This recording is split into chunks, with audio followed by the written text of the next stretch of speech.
बात कर लेते हैं विस्तार से खबरों की। सबसे पहले बात अलीगढ़ की कर लेते हैं, जहां सीएम योगी आदित्यनाथ कल अलीगढ़ के दौरे पर रहेंगे। खैर विधानसभा के गुरुकुल पब्लिक स्कूल में कार्यक्रम है, जिस कार्यक्रम में शामिल होने के लिए मुख्यमंत्री योगी आदित्यनाथ अलीगढ़ पहुंचेंगे। गुरुकुल पब्लिक स्कूल में रोजगार मेले का शुभारंभ सीएम योगी आदित्यनाथ करेंगे। इस दौरान मेले का शुभारंभ और जनसभा को भी सीएम योगी आदित्यनाथ संबोधित करेंगे।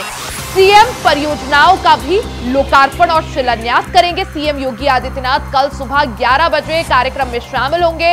इस दौरान मुख्यमंत्री योगी आदित्यनाथ 5000 युवाओं को रोजगार प्रमाण पत्र सौंपेंगे। सीएम योगी आदित्यनाथ 1500 छात्र छात्राओं को भी टैबलेट बांटेंगे। तो ये बड़ी खबर आपको बता दें, अलीगढ़ से एक खबर, जहां मुख्यमंत्री योगी आदित्यनाथ अलीगढ़ के कल दौरे पर रहेंगे। इस दौरान अलीगढ़ में वो कार्यक्रम में शामिल होंगे। खैर विधानसभा के गुरुकुल पब्लिक स्कूल में कार्यक्रम का आयोजन किया जाएगा, जिसमें रोजगार मेले का शुभारंभ सीएम योगी आदित्यनाथ करेंगे। मेले का शुभारंभ करते हुए मुख्यमंत्री योगी आदित्यनाथ जनसभा को भी संबोधित करेंगे। सीएम परियोजनाओं का लोकार्पण और शुभारंभ भी करेंगे। सीएम योगी आदित्यनाथ कल सुबह 11 बजे कार्यक्रम में शामिल होंगे। इस दौरान 5000 युवाओं को रोजगार प्रमाण पत्र बांटेंगे, साथ ही 1500 छात्र छात्राओं को टैबलेट भी बांटेंगे।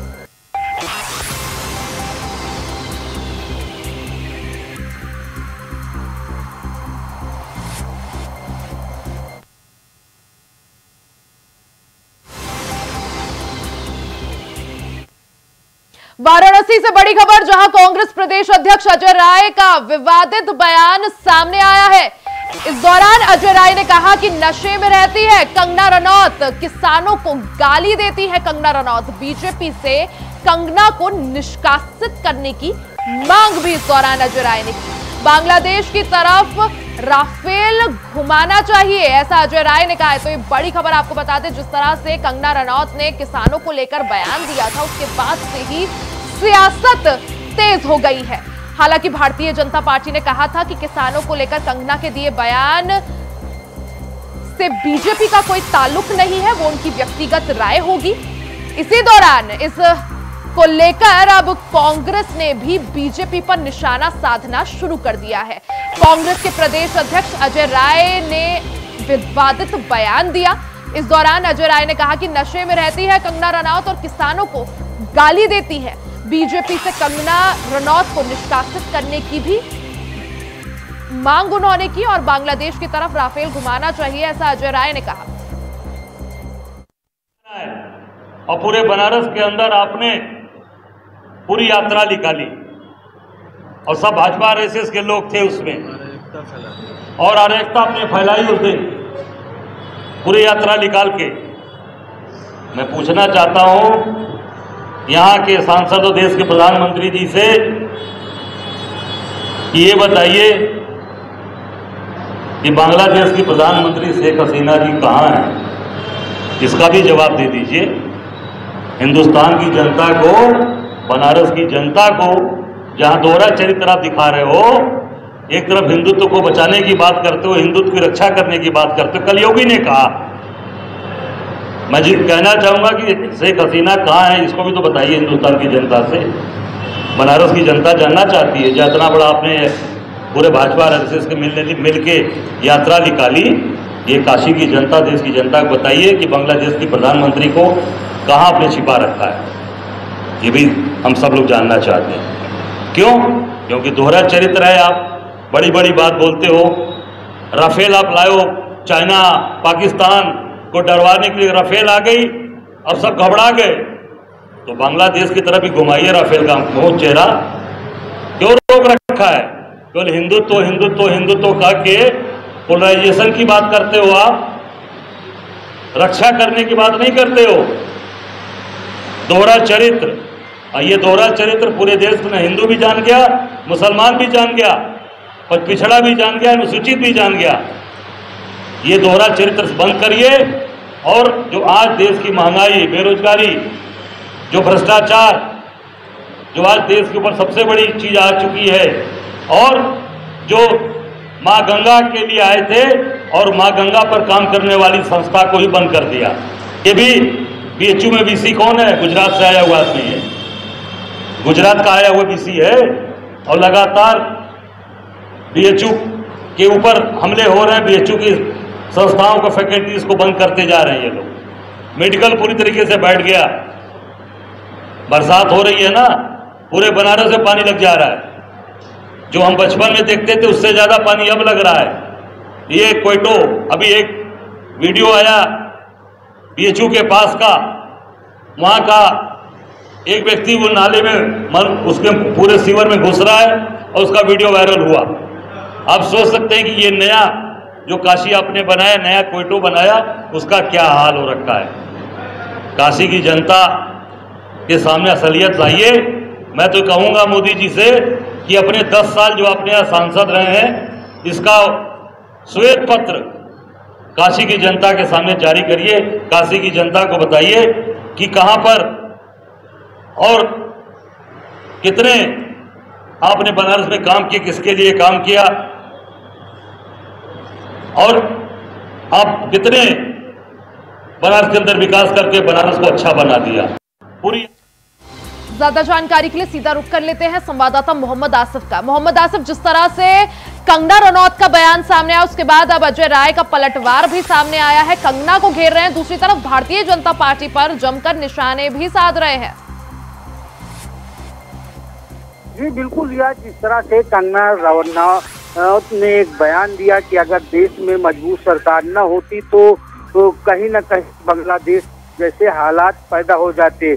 उनका कहने का मतलब यह था कि 3 कानून बिल के विरोध में बॉर्डर पर किसान बैठे थे, और अगर सरकार मजबूत न होती तो जिस तरह से बांग्लादेश में अत्याचार हो रहा है हिंदुओं के साथ, वही हाल यहाँ भी देखने को मिलता।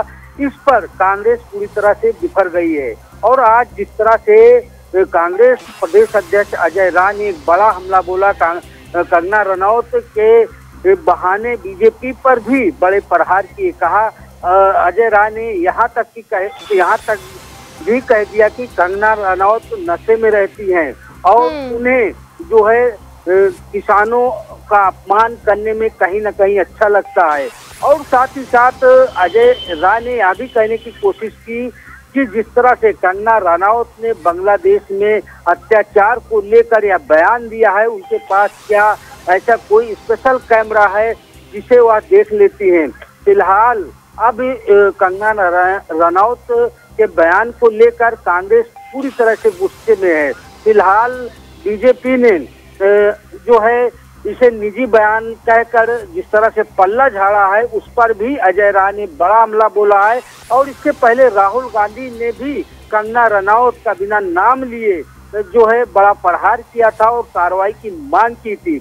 जिस तरह से अजय राय बिल्कुल, यानी कंगना रनौत के बयान को लेकर कांग्रेस के प्रदेश अध्यक्ष अजय राय पूरी तरह से बीजेपी पर यहां पर निशाना साधते हुए दिखाई दिए। मोहम्मद आसिफ, आप बने रहिएगा, आगे भी आपसे जानकारी लेंगे।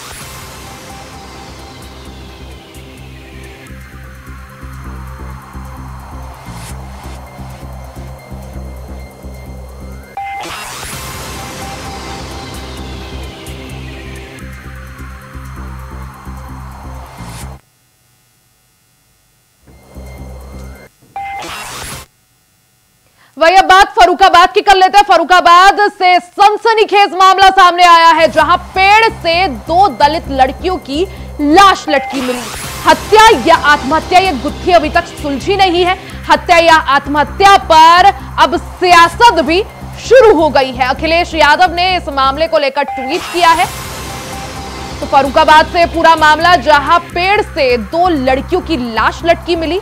इस दौरान हत्या और आत्महत्या को लेकर संशय बना हुआ है। हालांकि अब इस मामले में सियासत भी शुरू हो गई है। अखिलेश यादव ने इस मामले को लेकर ट्वीट भी किया है।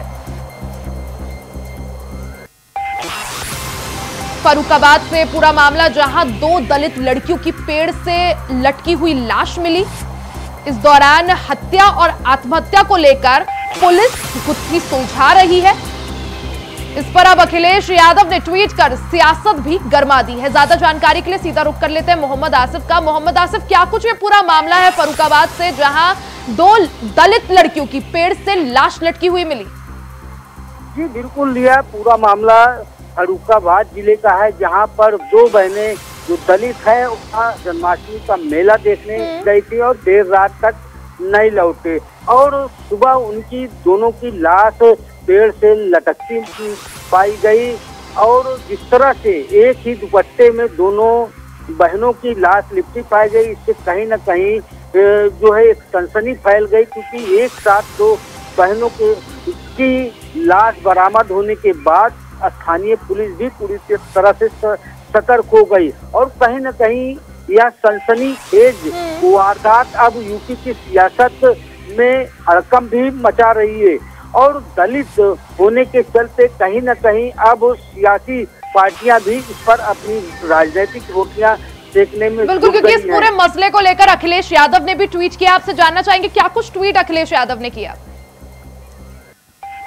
जी बिल्कुल, यह सपा प्रमुख अखिलेश यादव ने फर्रुखाबाद की घटना को लेकर एक ट्वीट किया है और एक यह कहा है कि जिस तरह से दो दलित सगी बहनों की लाश पाई गई या हत्या है, हत्या बताने की कोशिश की गई है और साथ ही साथ इस वारदात को लेकर बीजेपी सरकार को घेरने की भी कोशिश अखिलेश यादव की तरफ से की गई है और इस मामले में दोषियों के खिलाफ कड़ा एक्शन लेने की बात अखिलेश यादव ने कहते हुए यह कहा कि इस मामले में निष्पक्ष कार्रवाई की जाए और यह भी कहा है कि जिस तरह से यूपी में कानून व्यवस्था कहीं न कहीं डगमगाई हुई है। बिल्कुल मोहम्मद आसिफ, जहां एक तरफ योगी सरकार कानून व्यवस्था की बात करती है, बेहतर लॉ एंड ऑर्डर की बात करती है, वहीं दूसरी तरफ फर्रुखाबाद से मामला सामने आना अपने आप में कई तरह के सवाल यहां पर खड़े करता है। यही वजह है कि समाजवादी पार्टी इसको लेकर सियासत भी कर रही है। बहुत बहुत शुक्रिया आपका मोहम्मद आसिफ जानकारी के लिए।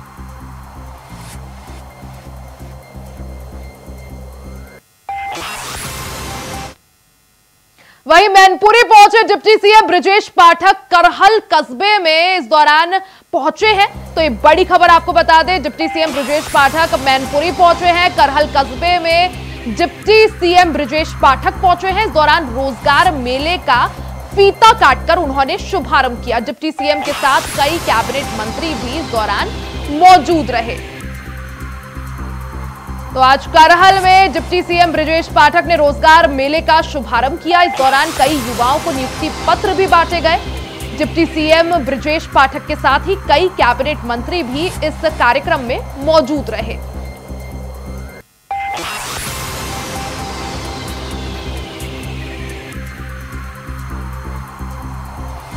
ज्यादा जानकारी के लिए सीधा रुख कर लेते हैं मुकेश कुमार का। मुकेश, जिस तरह से यूपी में 10 सीटों पर उपचुनाव होना है जिसमें करहल भी शामिल है, ऐसे में डिप्टी सीएम ब्रजेश पाठक आज मैनपुरी की करहल क्षेत्र में पहुंचे जहां उन्होंने रोजगार मेले का शुभारंभ किया। जनता को किस तरह से साधने की कोशिश?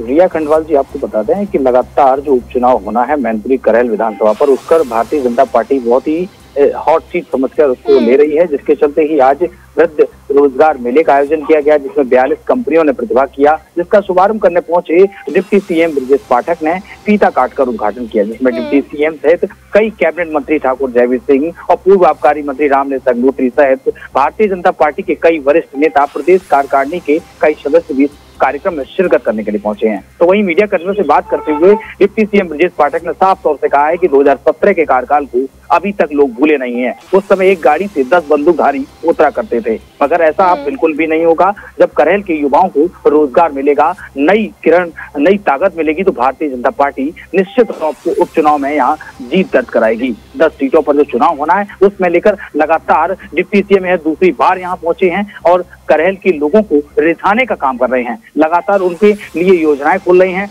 योजनाओं का आज ऋण वितरण किया गया, कई 1.5 से 2 करोड़ रुपए का। तो वहीं युवाओं को टैबलेट वितरित किए, स्मार्टफोन वितरित किए, ऐसी कई योजनाओं का आज उनको योजना का युवाओं से जोड़ने का काम किया है। और उन्होंने कहा रोजगार मिलेगा तो ये बंदूकधारी जिनकी एक मानसिकता और एक चूक पे जो सरकार की जिस तरह लोग चलाते आ रहे हैं करहल के लोगों को, बिल्कुल, यानी करहल सीट जिससे अखिलेश यादव विधायक रहे हैं, ऐसे में जब इस सीट पर उपचुनाव होना है तो जनता को साधने के लिए, युवाओं को साधने के लिए बीजेपी जुट गई है। मुकेश, बहुत बहुत शुक्रिया आपका जानकारी के लिए।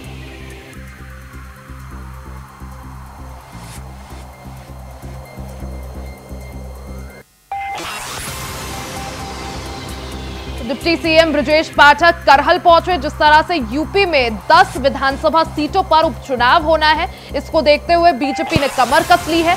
करहल मैनपुरी की वही सीट है जिससे अखिलेश यादव विधायक थे। हालांकि लोकसभा चुनाव जीतने के बाद अखिलेश यादव ने करहल की सीट छोड़ दी थी। विधानसभा सदस्यता से उन्होंने इस्तीफा दे दिया था, जिसके बाद अब करहल सीट पर भी उपचुनाव होना है। वहीं भारतीय जनता पार्टी युवाओं को साधने के लिए जुट गई है। इसी के साथ इस बुलेटिन में फिलहाल के लिए सिर्फ इतना ही। खबरों का सिलसिला जारी रहेगा, बने रहें इंडिया वॉइस के साथ।